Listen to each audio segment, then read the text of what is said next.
name's Jodie Benveniste. I'm a psychologist, parenting author, and the director of parentwellbeing.com. And this is the fifth episode in this series of key ideas which I think that can really help us as parents to create a happier, healthier home. Today I wanted to talk to you about the idea of guilt. Okay, I know this is a big issue for many of us, and I think it's one of our biggest traps as parents is we feel and we become overloaded by guilt. And really, I mean, guilt can be a very useful emotion. It can help us to check in with ourselves and make sure that we are doing the right things. But too many of us suffer from too much guilt, and we don't actually have to take it all on. I would love for more of us to experience parenting guilt-free or with minimum guilt. Now, one of the ways we can do this is to think about ourselves as parents a little bit differently.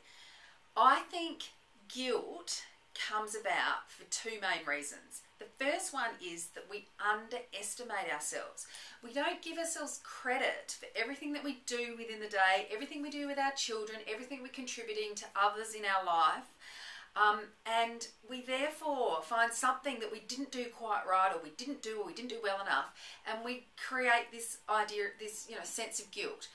If we acknowledge more what we are doing, then we're less likely to experience that guilt. So I think we underestimate ourselves, and we need to get over that. The second thing is, I think that sometimes we overestimate ourselves, and by that I mean too many of us have got this idea that we have to be perfect parents. We've got to be good at everything, we've got to get across everything, and we actually don't. We've just got to be good enough.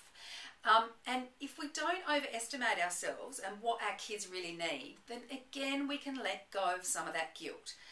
I think more of us can live a more guilt-free parenting life. And I think it's if we acknowledge what we're doing really well and we don't expect too much. So that's my idea for this week. Getting over what I think is one of the biggest parenting traps, and that is guilt. I hope some of us can leave that behind and move on to what I think is parenting gold. And I'm going to talk to you about that in the next episode. So see you then.